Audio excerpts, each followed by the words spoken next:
What's going on, everybody? Welcome to another episode of Gaming with the Broscast, episode 147, getting so close to 150. My name is Harrison. I am joined by my brother, Nick, as always. Nick, how you doing, buddy? I'm doing pretty great. Doing awesome. Good. Been just chilling. Had a birthday weekend. It was really fun. 27, right? 27. Man, how's it feel? 27. It feels. I don't know. Is this like my late 20s now? I would consider like 25 is like obviously mid. 25. I guess 25 and 26 is mid, and then 27 is definitely late. I don't know. Maybe it's debatable. I mean, I guess once you hit 28, it's definitely late 20s. But maybe you're like on the cusp. You're starting to feel it. Like my back's been hurting a little bit when I wake up. That's the go-to right there. Yeah, I swear. Like nowadays, like if I sleep wrong, if I sleep in a weird position, my back is like tweaked. Oh yeah, for at least the morning, at least the better part of the day. Yeah, if I get too much sleep, my back will hurt, which I feel like I feel like that's pretty common anyways. But like last night, I went to bed at like right after we put Kellen down. I like got in bed and like just scrolled on my phone for like 30 minutes and then fell asleep, and then I woke up at like 6:45. I was like, oh god, too much sleep. I'm too rested. I'm too rested. I need to take a nap. What is this nonsense? But how was what did you do on your birthday? So my birthday was on Thursday, so it perfectly aligned with the release of Black Panther: Wakanda Forever. So I saw that in the theaters in like a it's an AMC, but it's one of those dine-in theaters where they bring the food out to you. I've never experienced one of those. Was it pretty cool? It was pretty cool. Like there's still some kinks to work out. Like you can't get popcorn and immediately get it and take it back to your seat. Like they have to like put in the order, and then like a waiter or like a server brings it out to you. How does that work? Like, is it not too dark enough for people to see, or just like is it not like a standard like seating, or is it kind of scattered seating? I would say it's a little bit more roomy, but it's pretty similar to like the new age movie theaters where it's like the reclining seats, except there's like a little bit more walking room between the rows. Does it not get distracting, like having like people come? I guess most people probably order prior to. Yeah, so like we ordered our food before the movie started, and we were pretty much finished eating by the time the previews were done, and that was the case for most everybody. And then like the rest of the movie, it just felt like people going up to like use the bathroom. Like it was like that caliber of distraction, which is like not bad. Yeah. Is there like a cutoff time before you can or stop? I think you can do it at any point. Yeah, I guess they don't care as long as you're paying for it. Is it like relatively like overpriced for whatever you guys got, or is it? Yeah, it's pretty overpriced. What did you get? I got a turkey melt. Okay. And it was $14. So like, not terribly overpriced, and it was actually pretty good. Like it was pretty solid. Yeah. Like, did it come with like a side or anything? Yeah, it came with fries and ketchup, and then Alicia got a burger. Okay. And that was like $17. So that's like on the pricier side for sure. It felt like we were like in a stadium, or I don't know, add some like event, something like that. Did y'all get like any drinks or anything, or just water or soda? Yes, we both got cocktails. And the weird thing about those is you can't have those delivered to your seat. You have to go up and get them. Okay. I guess because of, age limits or whatever. They don't ID you through the app. So it's an app. My drink was okay. Yeah. My drink was pretty good. Alicia's, she had like a vodka lemonade. She was like, "This is like the worst vodka lemonade I've ever had." Well, was it too strong, or is it just like watered down lemonade? It wasn't lemonade that they used. It was like a sour mix. So it was just big. They just called it lemonade. Okay, yeah. Yeah, they did their best, but I mean, what can you do? It's a movie theater. What did you order? Um, it was some themed like Avengers drink. Like it had like Ryan Reynolds aviation gin and something. Mine was pretty good. Okay. I'd rather enjoyed mine, but it was also expensive. Yeah.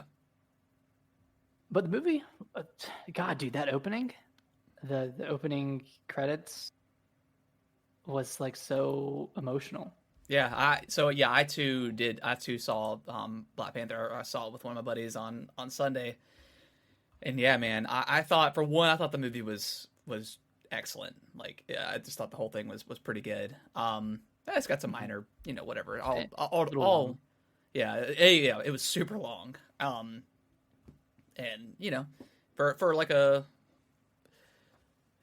say not for a Marvel movie, because there's been a lot of good Marvel movies, but I think it's the higher tier Marvel movies, like especially for Phase 4. Yeah, like this, the cinematography was just amazing. The entire soundtrack was like so good. But yeah, that opening, I mean, I knew it was going to be real dusty in the room for like a lot of that movie, and sure enough, it definitely was. So yeah, like this, I guess this isn't really spoilers, but like they do like a silent title card.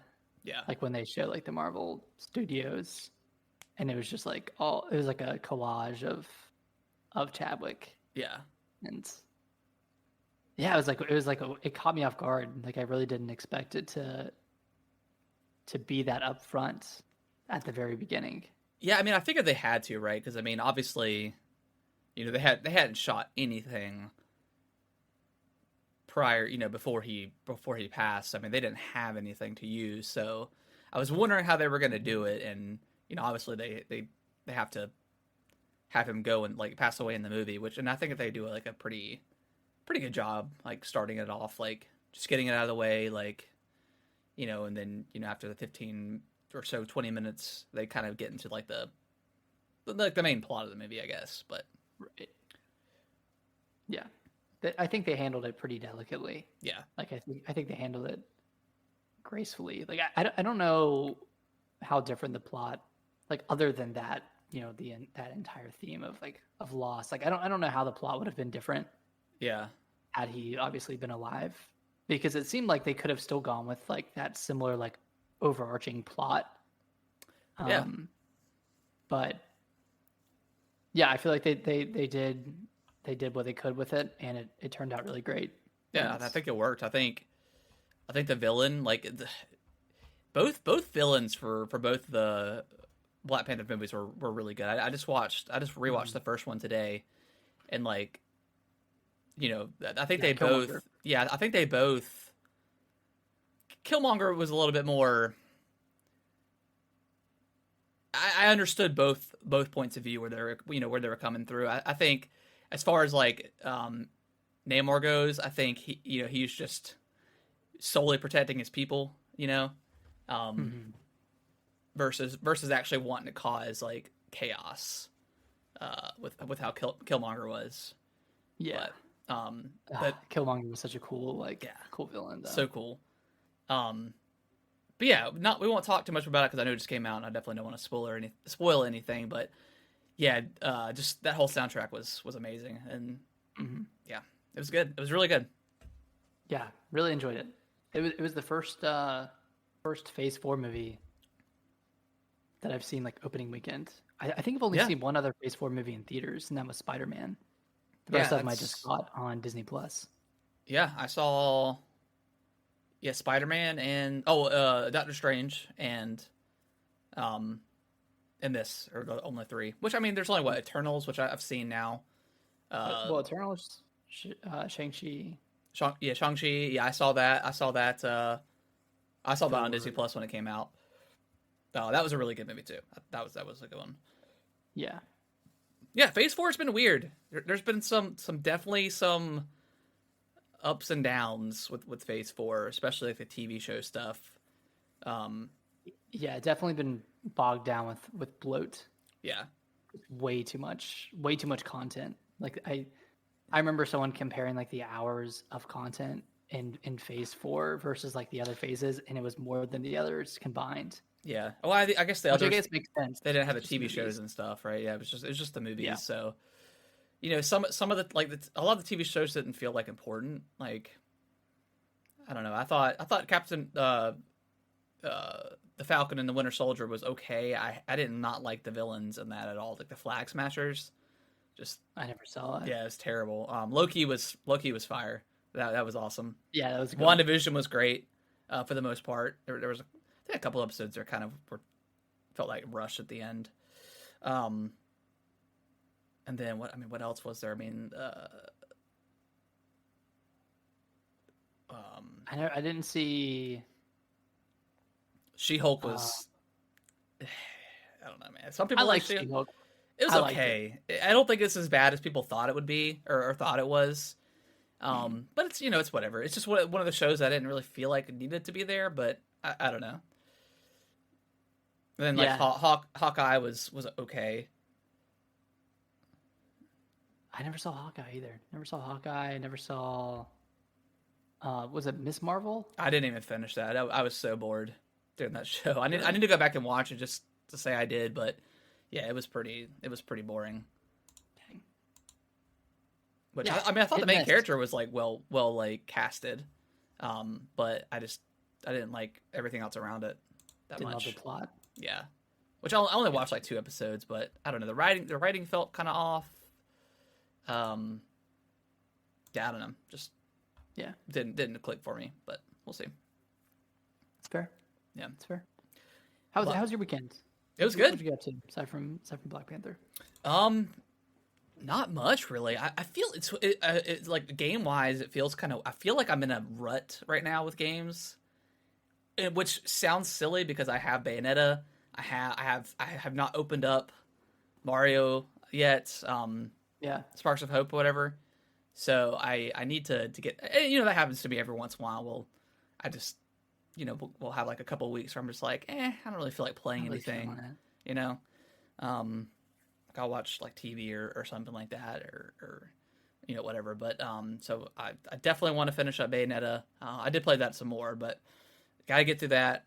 I want to pick up God of War tomorrow so I can get my grubby hands on that because I heard it's just absolutely amazing. But other than that, we just kind of a normal week, I guess. Nothing too crazy. Nice. Yeah. Well, then shall we dive into it? Let's dive into it. I'll start first just because I know you got a lot to say about God of War. You continue scooting through Bayonetta 3. Nick, you finished it, right?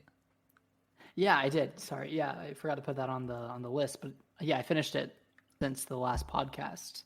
Okay.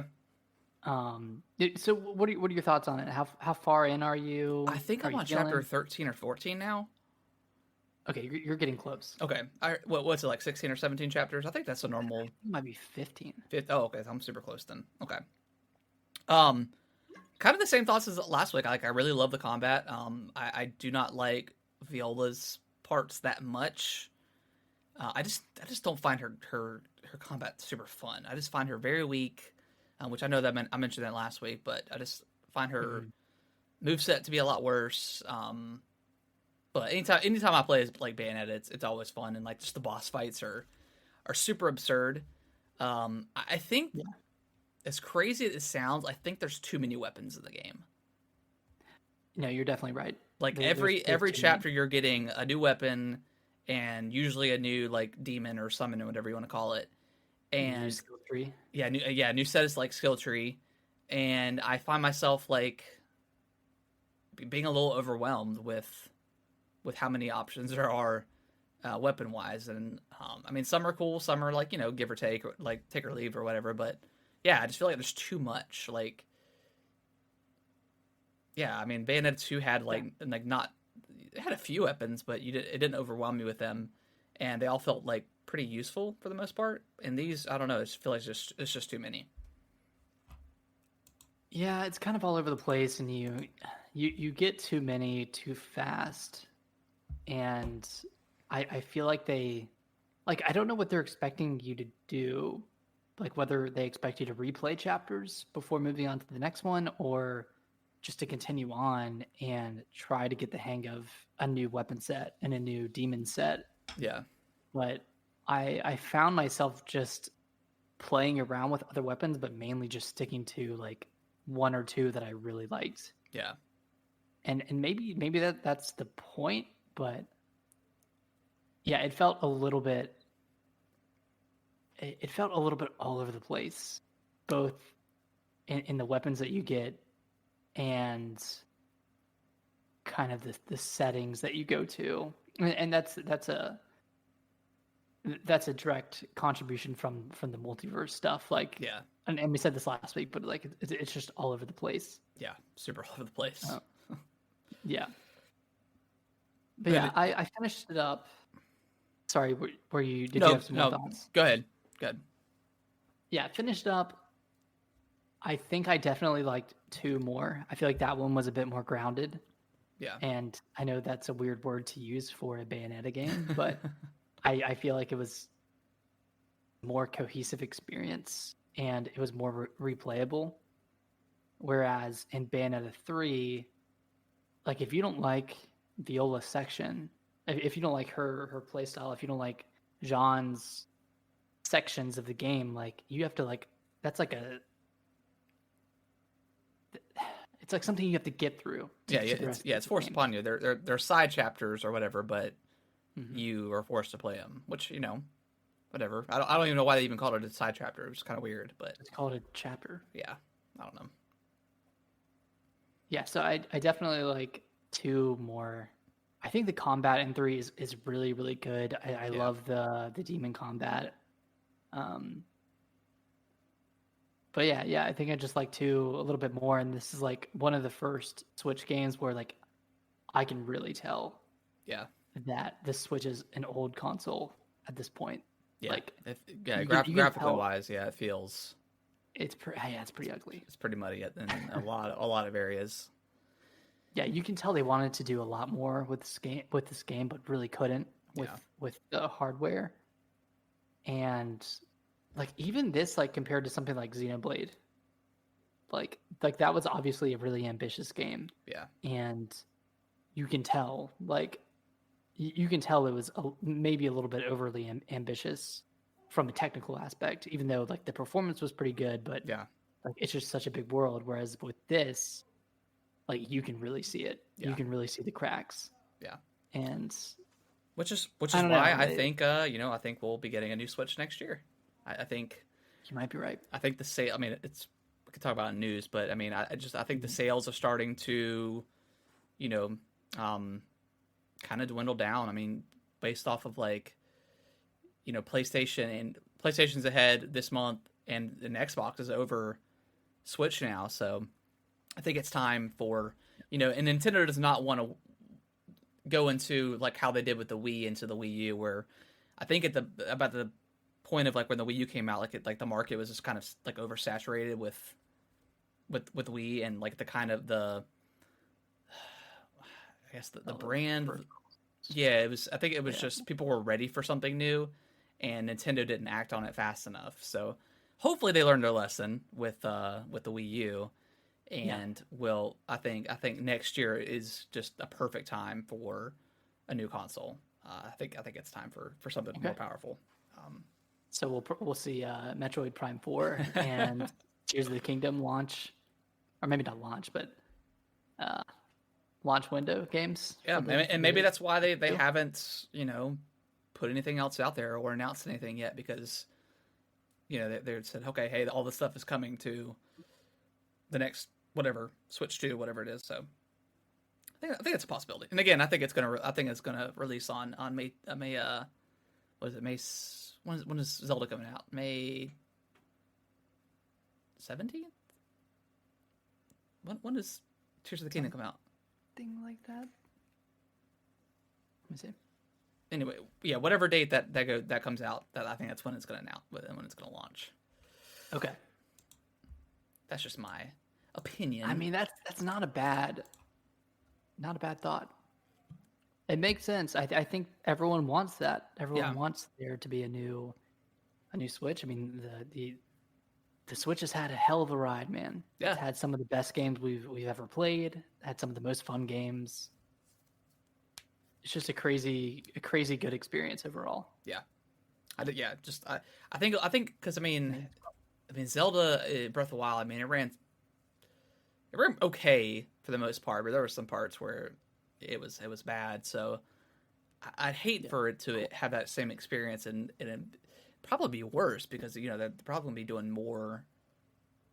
There's more mechanics and all that good stuff. So more verticality. Yeah, verticality. And then whatever else they decide to do in the game. So I think it would be smart for Nintendo to release their next console alongside Zelda. But you'd like that, wouldn't you? I would love it, and I would love a special edition version. Yes, sir. Oh, I'm sure you would. I'm sure you would love it.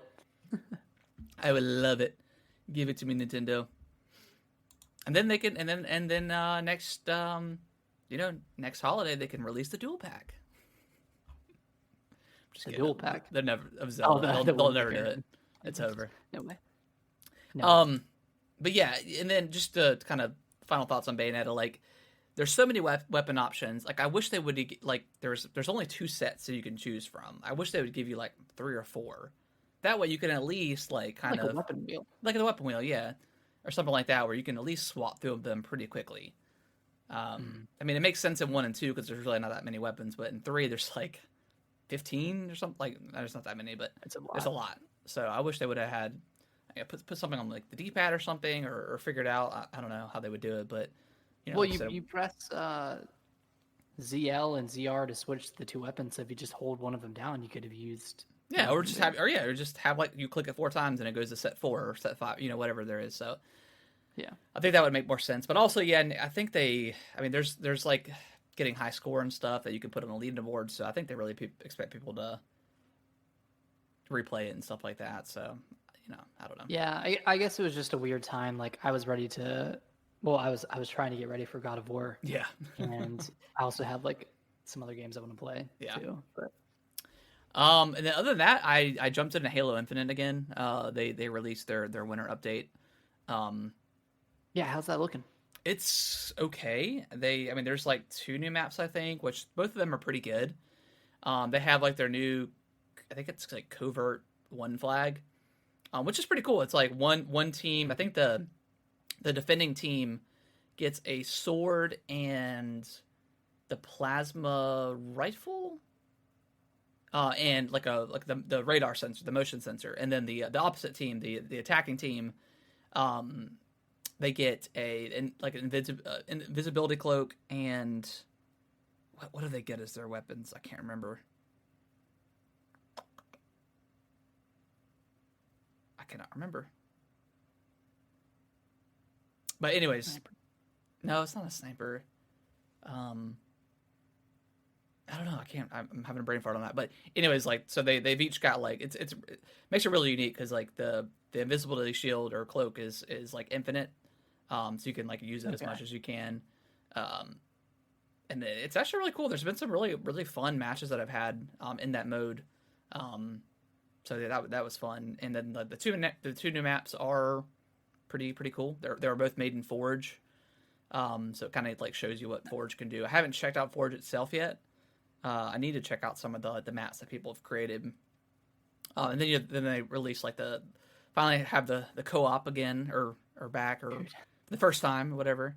The first time, yeah. Yeah, and they added like a bunch of new achievements with co-op and stuff like that, so that's cool. I guess to give people like the incentive to go back and play. But I've had some lag issues, and I don't know if it's me or if it's the game. Because like some will be fine, like some matches will be fine, and some won't be.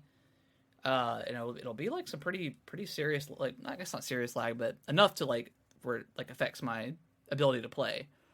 And I jumped into Fortnite as well just to kind of compare, and I didn't really experience any lag in that, which I haven't since I started playing that game. So I don't know if it's that, but it's probably some server issues. Yeah, potentially. I know it would just drop this week, but like, if it's the game, like, come on, man, like, y'all think you'd have it figured out by now. Like it's been 1 year since the game has been out. Yeah, you think they? I don't know, man. This has been just tragic. A rough launch period. Yeah, super tragic for 343 and just Halo in general. Because like the game is like the campaign was amazing. Like the gameplay is amazing. Is like the best it's ever been in Halo. Yeah, that's what's so aggravating. Yeah, like all the weapons are like really fun to use. Like it all the movements, like all the abilities you can get, like they're all like great. And when it plays well, or when it's working, it plays well. It's fun. But yeah, yeah, it's just frustrating because like such a fun multiplayer game. They also added like a new like free battle pass, which was kind of confused me because I thought they already had a free one, but I guess they reworked it or something like that. I'm not quite sure what the difference is, but it's separate. It's separate from like the other two battle passes, and it's just like the other two. It never expires, so you can click in between them, which is fine. I think this one's like only 30 levels. And then they actually updated the XP, which is really cool because they still have like their daily and their weekly challenges that you can do, and unlock whatever reward you have. But they actually give you XP for not only completing a match, but being in like the top 50 or something like that. So you're getting this extra XP for actually playing, and all like the weekly challenges have nothing to do with the playlist anymore. It's all based on like using a certain weapon or completing or have like personal player score reach like 5,000. So it's not making you play certain types of matches. You can just play whatever you want, and you're always going to get XP, which is really nice. Is there an actual ranking system now? No, there's and I haven't played any ranked. I haven't played any ranked, but why can't they just have it like Halo 3 had it? Yeah, besides from like the battle pass, like again they might have changed ranked. I don't know, but as like an overall like ranking, there's not one of those. It's just kind of like it's just kind of like where your battle pass is. But I want to keep playing some more as long as like it's not gonna lag out on me because it's fun. And then like next year they've got season 3, which will finally introduce like 3-month seasons where it should be. And I think we're supposed to get some new maps, I think there's like a new weapon too. So, I mean, stuff's coming. It's just, man. And like also like, and I thought they were going to do it, but having like certain cores, like Spartan cores, where you can only use certain like visors and stuff and helmets on a specific, I don't like that. I just want to be able to, just give me one character that I can just pull parts across and just use that. It's kind of a pain because I unlocked something and I spent 30 minutes trying to figure out what it unlocked, like what Spartan core it did, and it turns out it was like the base core or whatever. I was like, hadn't cycled over to yet. Yeah, I was like, what is this, man? Like I was going to look it up, but I was like, whatever, I'm good. So it's fun, but yeah, it's has its problems. Yeah, and then as far as like skins go itself too, like I don't love like a lot of the stuff you unlock. Like it just doesn't seem like cool. Like I wish, and I know it's Halo and it's different than Fortnite, but like I don't know, being able to buy like an alien skin for Fortnite is super cool. And I know that's a lot of money to get like other licenses into your game. Like I get it, but like the skins don't feel cool enough to where like I care about what my Spartan looks like. I got like the cat skin, like the cat ears, whatever, and that was awesome when that first came out. But I don't know, this doesn't first person. So it's also first person. But I don't know. We'll see. I think it's fun. But yeah, it's just crazy how crazy this thing launched. Man, we played it so much at launch too. Like obsessed with it. Yeah. And I think I've only played one of the new maps. I don't think I played, because I think there's a big team map that came out too. So I'll have to check big team battle out. But yeah, I mean it's cool. We're getting more stuff, but again, like, is it too little, too late? I don't know. It might be. Hopefully they can turn it around. Yeah. But yeah, it's just everything just came too late. Yeah. I want to see what they do with Forge, because like Forge is like huge. So that's currently in beta with this release. So yeah, hopefully we start getting some really cool maps, and they can start using those and bring them into like the queue and stuff like that. So, but all right, I'm done talking about Halo. Nick, God of War. Let's Before I get into God of War, so okay. Have you played Marvel Snap? I listened to the Giant Bomb cast the other day, and they were raving about this game. Like Jeff Grubb was like, him and Jan, I think, were like just going nuts about Marvel Snap, and I downloaded it on Friday and played one game, and that was it.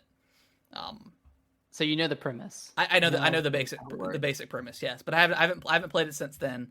Yeah. So have you played a lot of this?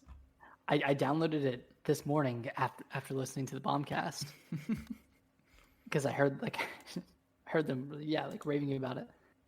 Jeff was like, he's like, dude, I've driven one time playing. I'm like, what? I gotta download this game, dude. If it's putting you and others in danger, I have to. Yes, I have to be a part of this. Yeah, it's pretty awesome. For those of you who are unaware, it's a card game. You are trying to. There's like three areas or three like cities, like three like Marvel themed cities on the map, and you're trying to get the most points in 2 out of 3 of them to win. Yeah. And like you have these cards, and there are 6 rounds. Each round you get like 1 more point to use towards putting cards out, and cards cost anywhere between 1 and 6 points.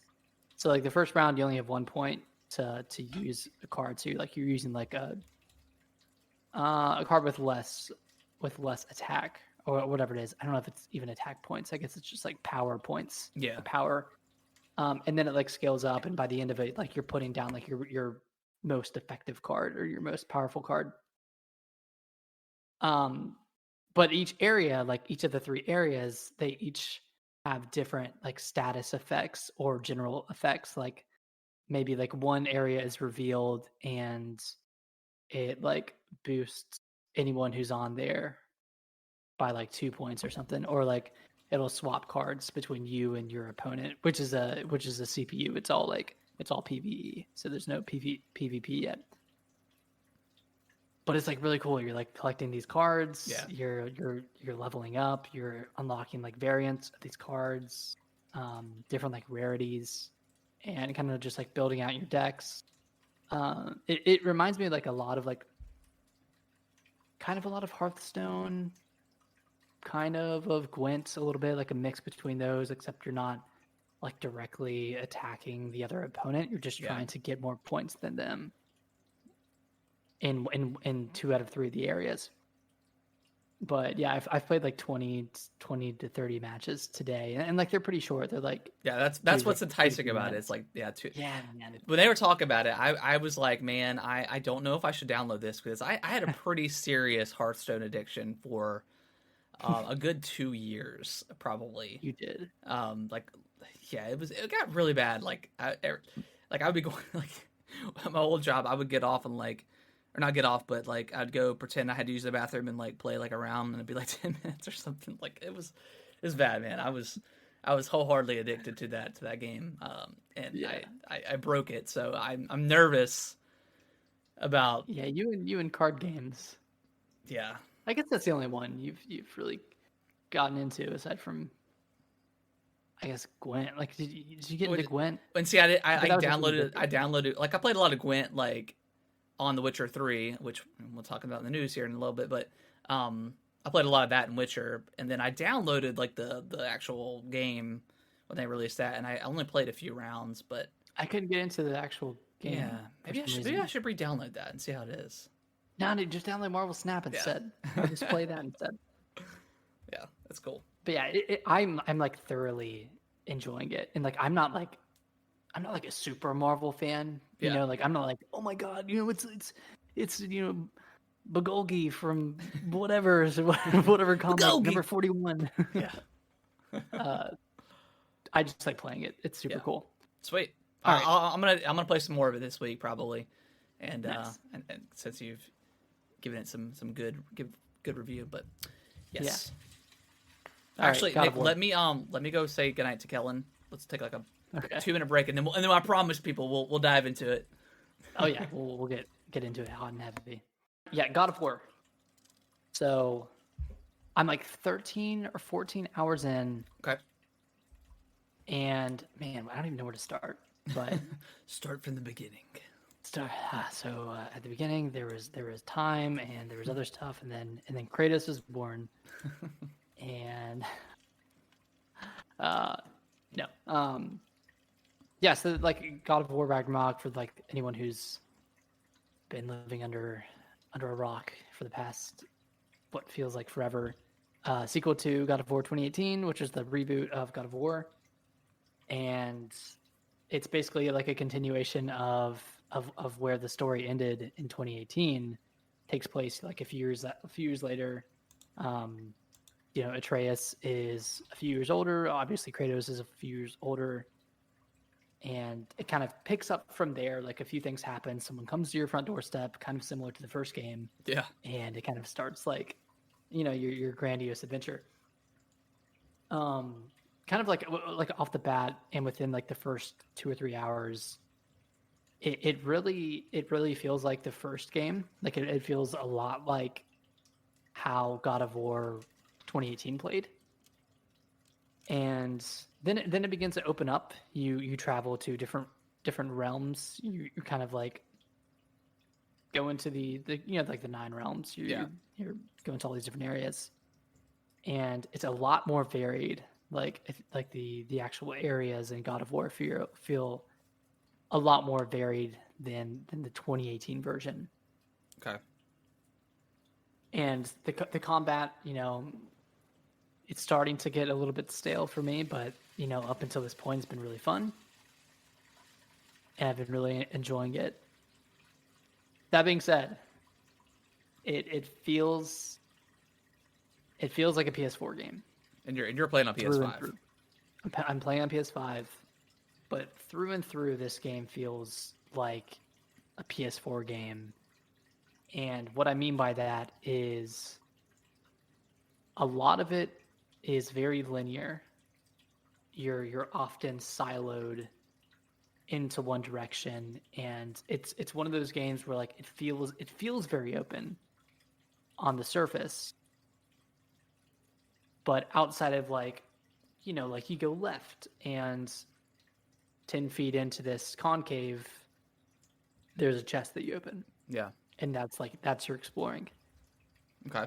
And then you kind of continue down this linear, narrow path for the most part. And, you kind of like do the same thing in different areas with different people as like your sidekicks.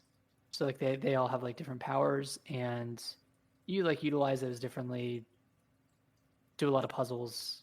I feels like there's a lot of puzzles in this game. And that's not necessarily a bad thing. It's just, I think this game is just bigger overall, which means there are more puzzles. And overall, like the puzzles have been really good. They've been pretty fun to try to figure out. With the one caveat being the game doesn't really let you sit with anything for too long before. Why? I've heard that. Why does Sony do that? Like, why do they feel like the need to like not allow the player to figure something out before they're being talked to, essentially? So I have this not a theory, but just something that I've been feeling playing like these like first party Sony games, like kind of like Uncharted, Last of Us, even like Ratchet and Clank, and then kind of going into God of War, is that sometimes it feels like the game doesn't trust the player to know what to do, and it doesn't give the player the autonomy to try things out, to experiment. And I don't know, I've just been feeling that a lot with this game, where like it does not give you a lot of time to sit with something and to think about something, or to like even in combat. Like there have been a lot of instances where I'm getting reminded to use my shield. Like if someone's about to attack me, yeah, who so and so will say, "Hey, use your shields," I'm like yeah, like maybe like I didn't want to use it right then. Like I'm dodging, doing my own thing, but thank you. So it's been a lot of that, and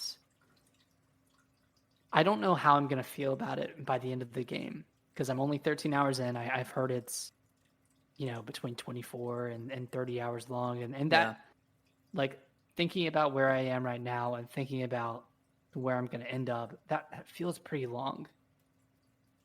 And maybe it's because it's a more linear game. Obviously it has its like open areas. It kind of reminds me of Gears 5 in that instance where like you'll come across like these open areas where you can do a couple of side quests. Yeah. But for the most part, like you're siloed going from A to B for like an hour and a half to 2 hours, and then you reach a point where you can really explore like this given area and find some side bosses similar to the first God of War, except just on a larger scale. Yeah. But with all that being said, like I am really enjoying it. I'm enjoying the combat. I'm enjoying the puzzles. I'm really enjoying the story. It's just it feels not that it's held back by the PS4, but just it feels like it was built for the PS4. Yeah. Which it was. I mean, it's which it was. Which I mean, there's nothing wrong with that, but I feel like I can't help but feel like I've played something like this before. Yeah. And that's kind of been, I don't know, like I can't help but think about the comparison between a game like this and a game like Elden Ring and the feeling that I got when I played Elden Ring. Just the feeling of like absolute freedom, autonomy, and trust that the game puts in you to figure it out, or to just like, hey, like you can do whatever you want. Yeah. And you'll find your way to have fun. Or you won't, and you'll just put it down. Or you won't. but that's really up to the player to decide. Yeah, Whereas this game. Go ahead. Finish your thought. I was just gonna say this game, like it throws these awesome set pieces at you, and it says, "Hey, like here is your fun. This is your moment. This is your big moment. I'm telling you what your big moment is." Yeah. Whereas with Elden Ring, it's a create.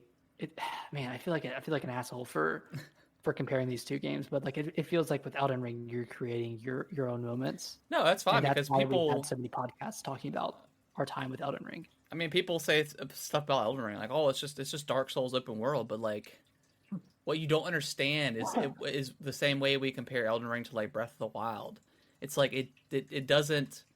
The game just allows a player to explore and not be constantly talked to and told you where to go, which some people may not like that, that's totally fine. But when you we haven't played it yet, but when you come off of like Forbidden West, like where I've heard like Aloy just does not stop talking, they so much so that they had to do an update to make her not talk as much, like and again, like you said, like it's okay for the player to kind of explore on their own and figure out how to beat something without being beat over the head with how to do so. Like it's a puzzle. You're supposed to be. It's supposed to be hard. You're supposed to figure it out. I don't need Atreus to be like, oh yeah, look, there's this thing over here. Like they do it in every game. They do it in Uncharted. They do it in I think they do it in The Last of Us. I can't remember if they did it or not. Yeah, it might be more subtle. But... Yeah. But it's like, maybe if you die a bunch, then it's like, hey, maybe like an on-screen text will come up, or like on the loading screen, hey, maybe try this, blah, blah. But yeah, like you said, I just feel like Sony doesn't give you, like, they don't trust their players at all to kind of do these decisions or make their own decisions and kind of explore in their own way. And yeah, is Elden Ring Dark Souls 3 open world? Absolutely. But it's just, it's different enough, and the fact that you can literally just go, for the most part, wherever you want and make your own stories. Like, You know, kind of like Breath of the Wild. Yeah, just like Breath of the Wild. And like I get it. Like I can see like people saying like, well, it's two different types of games. Like one is a linear, one is a story driven game, and the other is it's an open world game. Yeah. And that's fine, but you know, the only arguments I've seen over the past like few months is the argument of Elden Ring versus God of War. Mm-hmm. And whether or not like I'm wanting to compare the two, it's all I can think about when because I'm thinking about, been like, forced upon us. Like I don't know why it was God of War. I guess because that's Sony's big staple. Like, you think they would have people would have done like for Forbidden West versus Elden Ring, but no, it's God of War. And again, it's just because of the Game of the Year thing and the arbitrary, prize of winning it. Like, who cares? So yeah, if people are rolling their eyes because we're comparing Elden Ring and God of War, it's because you made us do it. it's because that's all the talk there is, especially on Twitter. But yeah, and that's what I like. All the reviews, like, a lot of places gave it 10 out of 10, and I know I'm gonna like this game. Like, I love 2018, and more of the same is fine. But I don't know. Some people are like saying this is grand all be all thing, and it's like, it's just more of the same, and that's fine. But when I say that, and again, I haven't played God of War yet, but like when you go into Elden Ring and you have this, I don't know what I'm trying to say. I'm just you know what I mean? It's, you seem like you should be entitled to your opinion, even if Elden Ring is just a quote unquote sequel to Dark Souls 3 that's open world. And this is a sequel to 2018 God of War, and it's a lot of the same things. Just maybe the combat's tightened up better, maybe the story's better. I'm not quite sure, but yeah. It definitely feels more. It feels more fluid. Like the combat feels way more fluid. It almost feels like a. I mean, I didn't really play the original God of Wars like back on like the PlayStation 2 and PlayStation 3, but it feels like an action game. Like that, like very open. Like there's a pretty big moveset that you have. Like I don't want people to think that I don't like this game, because I'm loving it, and I really want to keep playing it. But I just want to temper expectations for those who haven't played it yet and are hearing that it's the second coming of Christ. Like, it is a sequel to God of War 2018, and it's a bigger version of that. Yeah. But that's really it for me so far, is that it's a bigger version of that. There's more customization, there's more areas to explore, and you get deeper into the character development of all of the characters in the God of War, in that world. Yeah. But I'm loving it so far. Like, I think it's really great. And this is only 13 hours in. I don't know how I'm going to feel by the end of it. But yeah, I'm really liking it. I'm just worried that I'm going to get burnt out on it, hearing that like there's like multiple points where it could end. Yeah, that's what I heard too. I can see myself getting to that point and be like, all right, let's wrap it up. Yeah. I even had that. I had that with Bayonetta. And this was on a much, much smaller scale, but like that, there's a fight, like the final boss just kind of drags on through different phases. Mm. And I was like, let's just wrap it up. Let's close this book. And I'm worried that I'm going to have that feeling for Ragnarok. So I'm just trying to I'm trying to figure out myself, trying to figure out why I had that feeling, because I didn't have that with Elden Ring. And maybe it's because I had more agency to do whatever I want. I could progress the story at my own rate. Yeah. Yada yada yada. Other comparisons to Elden Ring. But yeah. So this is where I'm at. Loving it so far. Have a few qualms, but nothing too serious. Cool. Well, I'm excited to play. Like I said, I'm only comparing to Elden Ring because that's what everybody else is doing. So why not? Because that's the discussion to be had, I guess, over this entire freaking year, man. God. Yeah, like, it's kind of frustrating because you have like this obvious once in a generation game like Elden Ring. Yeah. Just like we had with Breath of the Wild. Just like we had with Last of Us when it originally came out on the PS3. Yeah. Like, I feel like people just need to accept that is the game of the next couple of years. Yeah. Just let it have its moment. Don't try to undercut it with, oh, well, God of War Ragnarok is going to be the game of the year. It's gonna win all the awards. Going to win all 10 nominations that it has at the Game Awards. Yeah. It's like, just let Elden Ring have its moment. Because more people at the end of the day, like Breath of the Wild, are going to copy the format for Elden Ring than they are God of War. God of War is another. It's going to sound really bad, but it's another third person.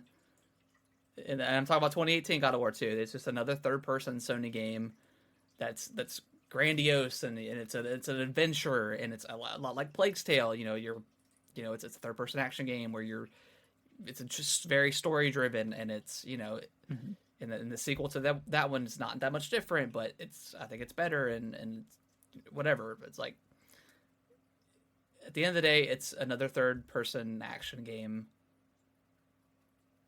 but there's just something special about Elden Ring that I think is going to be copied by a lot of people or maybe not copy, but you know what I mean? Like how they did Breath of the Wild, it was, which, I mean, how many games did Breath of the Wild well? Like, not a lot. People tried, but they didn't nail it. You had your Ubisoft. What was that game? I can only think of the original name, Gods and Monsters. Immortals: Phoenix Rising. Yeah, like a lot of companies had like their Immortal Phoenix Rising. Yeah. I mean, even Pokemon kind of had their Breath of the Wild, which was Arceus. Yeah. And then like you had like your Kirby Breath of the Wild, which wasn't that. Yeah, we thought it was day, Sonic. Sonic, yeah, like, oh my god, like, happy for the Sonic fans. They got their Sonic Breath of the Wild. Like, yeah. Great. Like, I would love to see companies try to interpret and get inspiration from Elden Ring and like try to do something like that. Yeah. Like, because that just ultimately results in more player agency, and it results in more original stories that can be swapped between players. Yeah. And rather than just talking about, oh my gosh, this moment was crazy. It's like, well, I did this, and like, you probably haven't done this before. Yeah. And I don't know, it kind of breeds more conversation. It does, and not every game has to be like that. Like God of War's totally fine. Like having that, like I don't think God of War is going to work as like an open world game or anything like that. But no. But yeah, I mean, that's just the conversation that, hopefully people at the end of the year when they're doing Game of the Year, they don't, they have these conversations and can understand like the opposite point of view. When you even mention Elden Ring versus God of War, like I know people are just like, no, it's God of War. It was Game of the Year before it even came out, and blah blah blah. Like, come on, man, like, Yeah, like I can see why someone would want. Or I can see why someone would definitely like God of War Ragnarok over a game like Elden Ring. Yeah. But that's not who I am. And yeah. So this is the opinion that you're getting from someone who at this point, I mean, obviously, like Elden Ring is like the very top game. Yeah. Of this year and even the past few years. Yeah. For sure. But yeah, I'm excited. I'm gonna pick it up tomorrow. Hopefully, get a couple of hours in. Have my opinions on it. And again, I know it's good. Like it's it's Santa Monica. Their work is so good. I mean, all the only God of War I haven't played is I think it's Ascension. Which that was weird. That one had like the multiplayer, like the weird multiplayer stuff, like where at the time where everything had to have multiplayer. Which was super weird for a God of War game, but yeah, I'm excited to play it. Nice. You want to dive into what we've been, or Jesus, the news? Sorry. Let's dive into what we've been newsing. Harrison, the Indie World Direct. We finally got a release month for Sports Story. Yeah, next month. Next month. Did you play the original? Did you play I Golf don't. Story? It's on sale right now. I should pick it up, but also I'm probably not gonna pick it up. Yeah, just play the new one. Yeah, it looks cool though. I'm super excited for this. Sweet. I know there's probably a lot of other people who are not excited about a game like this, but I really adored. I mean, every time there's one of these indie world, like I think between this and Silksong, like those are usually like high trending for that day. So like, I mean, I know a lot of people really want it. Yeah.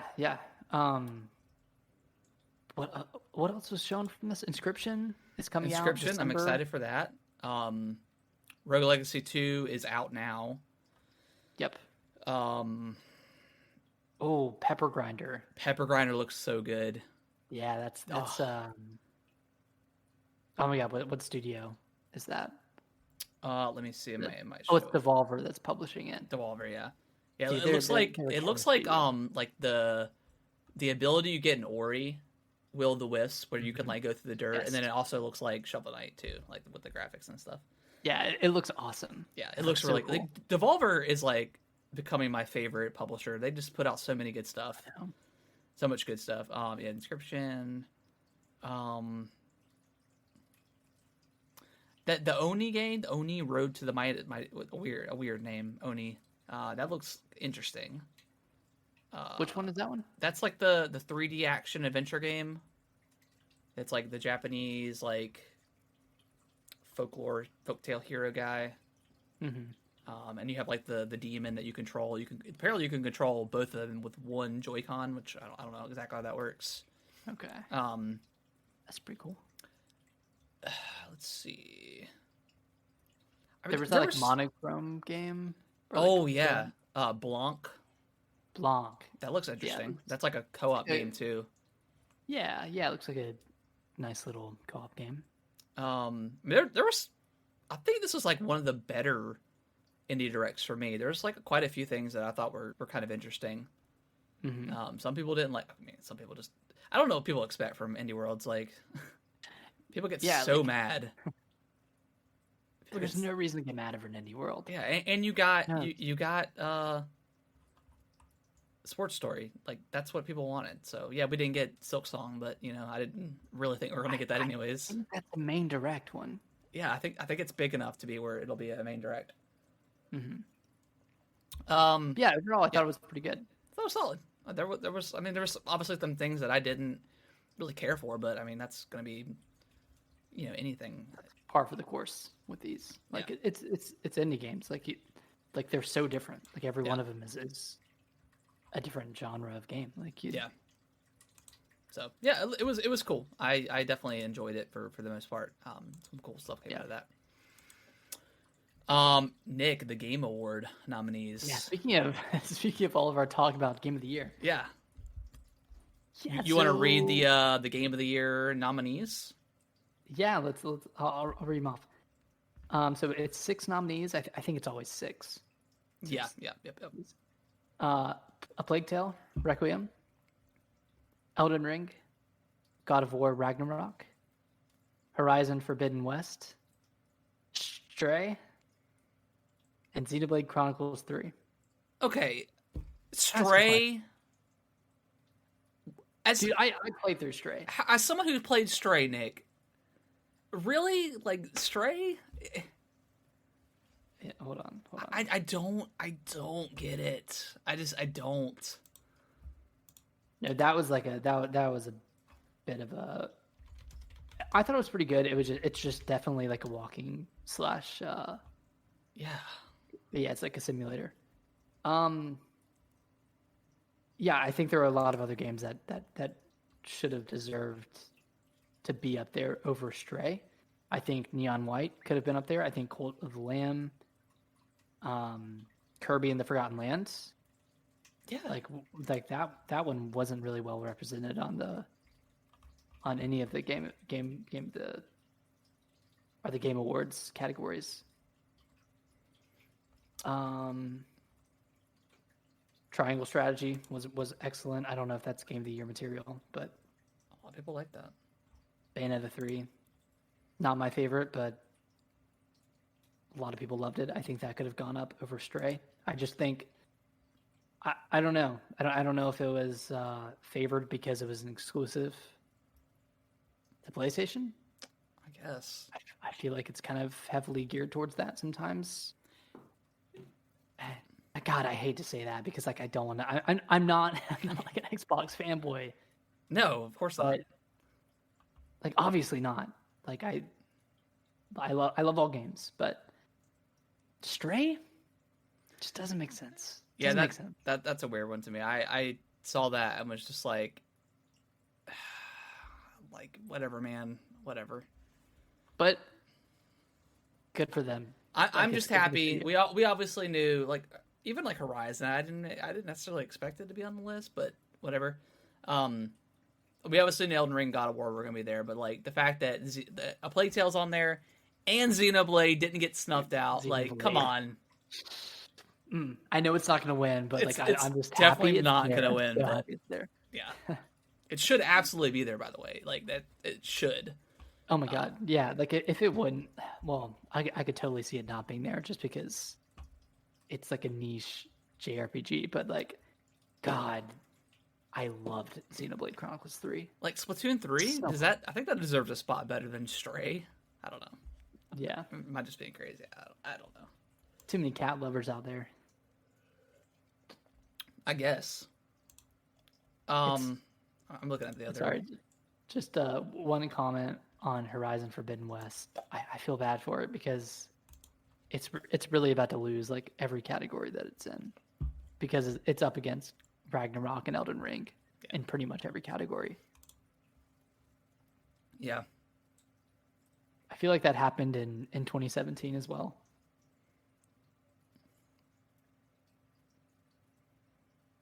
I'm looking at the voice actors. I think both. Yeah, both. Dude, I didn't realize Kratos. how much of like Christopher Judge, like how much of a mega Chad his face is. Yeah, that's a handsome man right there. Let's see, Charlotte. I'm assuming she played.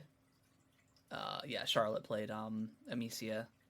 Yes. Which I mean, I think God. maybe she should get it. She did really well. Yeah, I don't know. I'm surprised. Was Halo nominated for anything? I know that came out last year, but it technically didn't make the time for the Game Awards stuff. Yeah, it didn't. Like not even for like I guess best multiplayer. I don't know. Hard to. Yeah, like their cutoff this year was the 18th of November, and last year I think it was around that time, maybe like the 14th. Yeah. But the problem is like games that release in November and December, like late November and December, they're gonna get lost. Yeah. Like unless it's just something revolutionary or something. I guess I'm thinking of it in the context of the game of the year for the next year. Like you're not gonna think about Halo Infinite from November of 2021 when you're thinking about 2022 game of the year. Yeah, that's true. Yeah, an unfortunate circumstance. So I still think. Oh, okay. Here's the Nintendo representation. Best family game. Best family game. Who plays? I don't know, man. Who plays? Like Mario Rabbids isn't even multiplayer. Like how is that even? Whatever. Sure. Yeah, some of these categories are a little weird. But yeah, we will certainly. Obviously, we're going to be live streaming it when it airs in 24 days now, which is crazy. And then we'll have our own Game of the Year discussion, which I'm super pumped about. Yeah. I think what I realized. What? Oh, you go. Yeah, you go ahead. I said I think we'll start it out. I want to go over because this is our third year doing it. I want to go back to the 2 previous years, go through those lists very quickly, and see. Okay, would we change anything about the list? And then whatever. Yeah, I think it'll be fun. Any last thoughts on the nominees?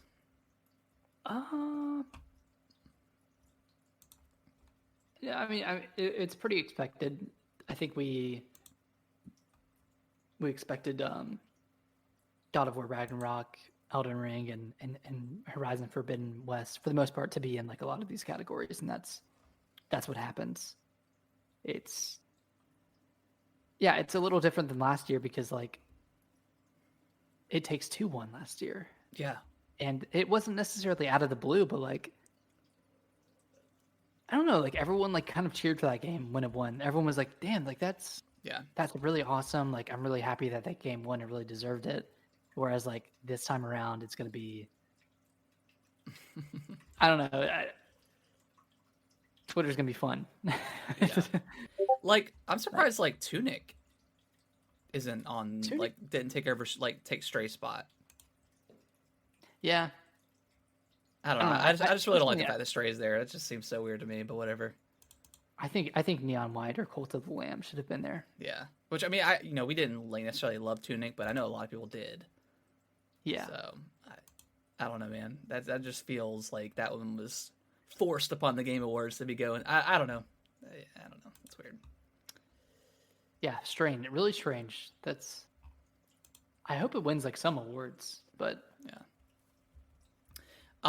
Next up, we are finally getting the Witcher 3 next gen update. It's coming out next month. I will finally probably not finish The Witcher. It's my time. You're there. You're close. And don't you dare. Oh, I'm restarting it, baby. Explain. Got to do the what is it called? Nick, have you heard of the Red Baron quest? But yeah, they CD Projekt Red announced it today. It's coming out December 14th. Obviously, it's free for those who have owned it. The upgrade, which is free to anyone who's bought the game previously, includes dozens of visual performance and technical enhancements over the original. Ray tracing, faster load times, a variety of mods integrated. There's going to be some more details on this integrated mods are going to be coming to Twitch live stream next week. There's also some Witcher Netflix stuff coming in there. I don't know exactly what that is, but yeah, super excited to see what that looks like because I mean, Witcher 3 was kind of one of those like once in a generation type of game too, where how just massive it was and the storytelling it did, like all the side quests were fantastic. The monster hunting was fun. Like it was all really fun. Yeah, it was a great game, a great ending. But are you gonna check this out at all? I might, yeah, because I still need to play through Blood and Wine. Okay, yeah. So this would be like the perfect opportunity to jump into that, and that's a meaty DLC, I've heard.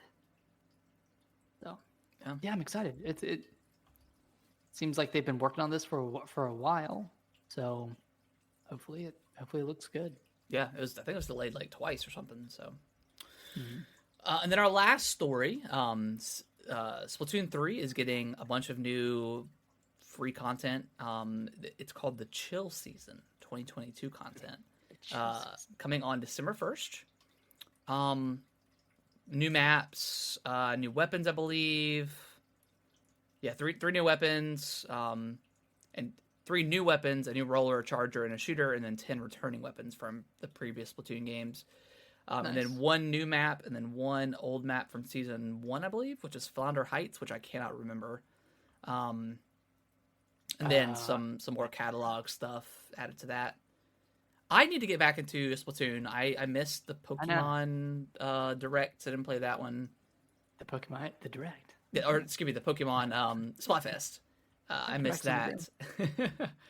I need to get back into it. I need to. I do too. Yeah, like I kind of want to. Did you ever finish the single player? Yeah. Okay. I couldn't remember if you did or not. Okay. Yeah, it was great single player. Sweet. Really cool. Yeah, I need to hop back. I feel like there's just like so many multiplayer stuff, like Halo. Like, I'm trying to get back into like Fortnite. I'm still trying to grind through that. Plus Splatoon, I feel bad for, like, genuinely bad for not playing that right now. Just because it's so good. But what can you do? It all comes in waves. Yeah. Sometimes you want to play games. Sometimes you don't. It's true. This is true. Yeah. And then the last kind of topic of the show, because we're celebrating our 3-year anniversary. 3 years. 3 years. Oh my God. We're going to talk about kind of our favorite moments of the podcast. So Nick, what are some of your favorite moments? Well, you can't count out the very first episode we did. Our favorite game of all time. We just went in hot, and it was just downhill from there. What did we both say Breath of the Wild? I think I said Ocarina of Time at the time. Yeah. Do you still agree with that? No, I think Breath of the Wild is. I don't know. We did a top 25 games of all time. Yeah. Was that this year? No, that was last year. That was last year because we were celebrating our 100th episode. Yeah. Which that was another really fun one. Yeah, that was a really, really fun one going because our lists were pretty different. Let's see. Yeah, November 22nd was when we did our top 25 games of all time. So yeah. Maybe we'll have to do another one come next year. Yeah. Yeah, we had some drinks, had some debates. Yeah. Yeah, that was fun. Our top 10 list was pretty similar, wasn't it? I think it was pretty similar. Yeah, our top 10 was relatively similar. We had like Zelda on there, Bloodborne, a couple other things. Yeah. Can't quite remember. Actually, I have it like right here. Oh, do you? Okay. So yeah, that was a really, really fun one. Thought I did. The first episode obviously was great, doing the favorite game of all time. I think for a while we tried to do like a focused topic, like a topic of the week every time, but I think that got to be a little bit too much trying to figure out what to talk about, like a specific thing. And just kind of I don't know, man. If anyone listening has any topics that you want us to discuss, we could do it. It's hard to come up with original topics every week. Yeah, it's easier to like base topics off of like the news and stuff. Right. Where you talk about like, next gen or something like that where but yeah, doing like individual topics every week it gets kind of hard. Did you have a favorite topic that we did? I'm trying to go through kind of the first one. Scariest game of all time, like favorite gaming related memory. Oh yeah, that was a good one. We did the guess that song for a while, for a couple episodes. That was a lot of fun. Guess that song. We need to bring that back. Yeah, that was a lot of fun. I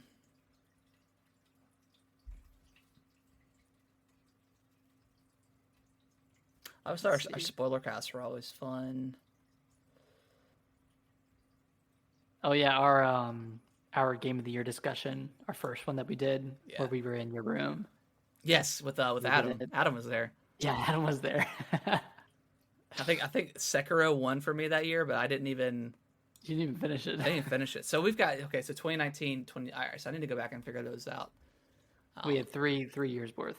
Yeah. Of game of the year. Yep. Man, which video game would you like to see remade? Yeah, that was a fun one. I wonder what our answer was. That probably Resident Evil 4. Probably Resident Evil 4. And something else. I don't know. Fire Emblem.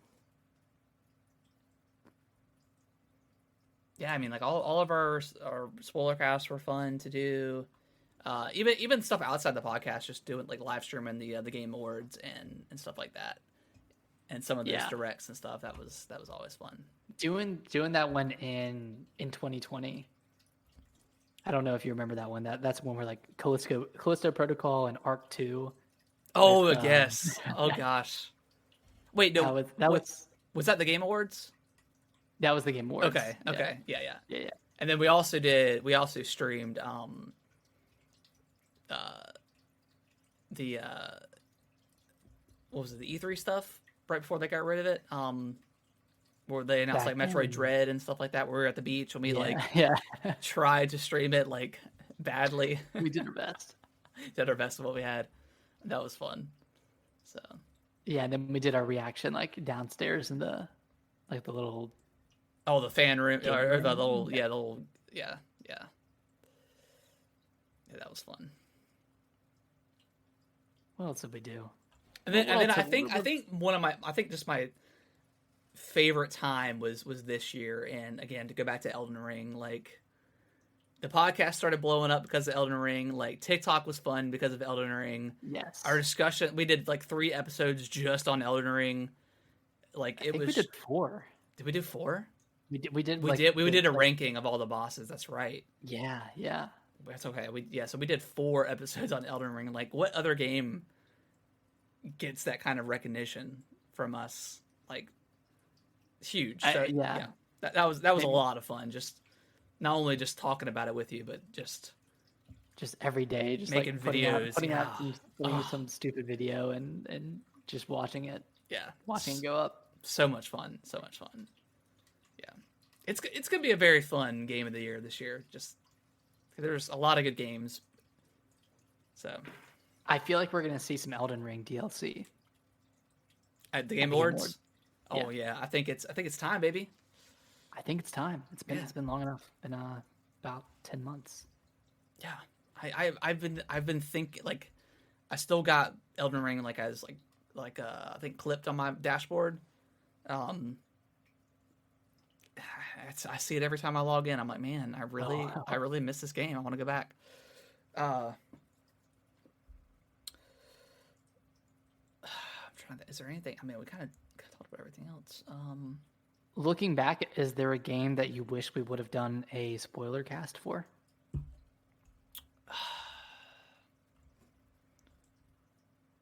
When did we start doing spoiler casts? It was.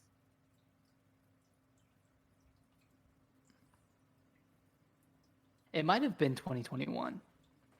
Because I think it was 2020. It was Last of Us Part 2. Last of Us Part 2. Okay, but did we separate it as a separate thing, or would we just talk about it like, towards the end? Yeah, Last of Us Part 2. Yep. It might have been like a towards the end type thing. But yeah, that was like the first bigger one that we did. Yeah. Yeah, I mean, there's so many moments. I mean, just doing it every week with you is always it's always a good time. I look forward to Mondays and talking video games. Yeah, it makes Mondays. Yeah, less a little bit better. Yeah, less dreadful. Yeah. Yeah, and then just all the times where you've like sold me on something like Xenoblade Chronicles 3, like. I don't think I would have picked it up without you saying. Yeah, with all your praise, like I would have never had picked that up. And you were actually, I can also thank Player Essence for that. This is true. Yeah, I did watch a bunch of his videos. And I'm like, man, the hype is there. The hype is there. I'm trying to think of like what games have you sold me on? I think I sold you on Plague Tale. You did. Oh, but that was only because like I had just played it like an hour before, and I was like, "Dude, this game is amazing," and you're like, "Oh my gosh." Yeah, I'm glad you sold me on that one. Forgotten City, that was a big one. Oh yes. Oh, dude, so good.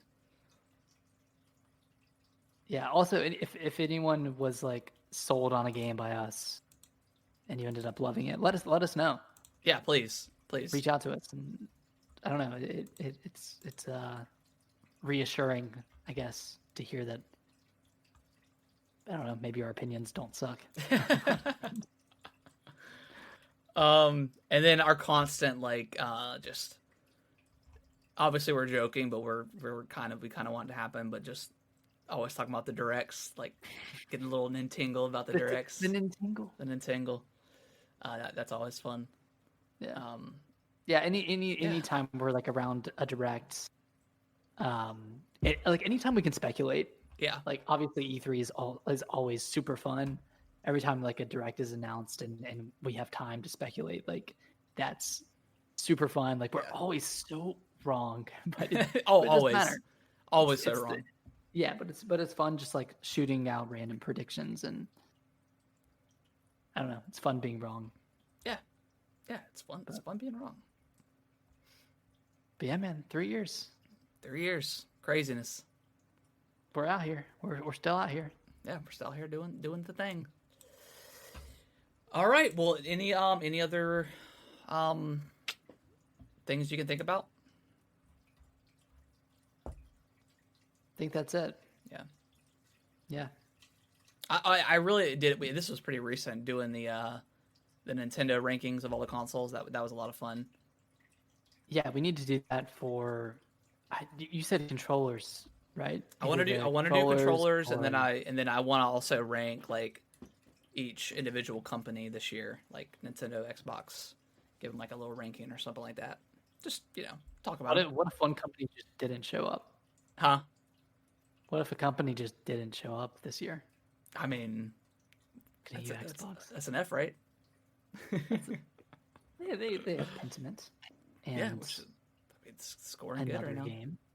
Yeah. I don't know if I'll pick it up. I don't know if I'm really into that, but Pentiment. Yeah, I'll try it. I mean, it's on Game Pass. Yeah, I really want to try Vampire Survivor. I heard that game was really good. Play it, but you can play with just one thumbstick. Oh, okay. It sounds really cool. I might have to play it. Yeah, like really soon. But yeah, now I'm getting to the point where it's like, okay, there's so much stuff that I'm getting kind of nervous because like there's plenty of time, realistically, but like gotta play God of War. You want to give everything a fair shot. Yeah, I want to play God of War. I want to play Pentiment.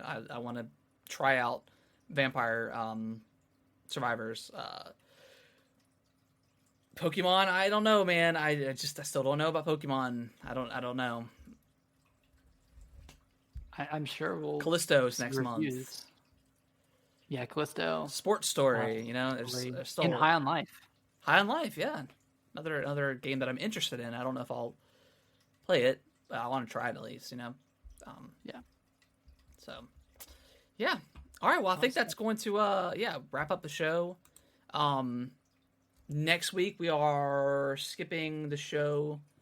But we'll have we're gonna do a couple of we're not a live stream. We're gonna do a couple of spoiler casts for A Plague Tale and Xenoblade 3. And then I guess we'll do one for God of War, right? Like we have to. We'll have to figure that one out. Yeah, we'll do one for God of War. Yeah, we'll do one for God of War. That'll probably be like a December thing. Yeah, whenever, just to give people time. Yeah, whenever I finish with that, because you'll be done with that before I will.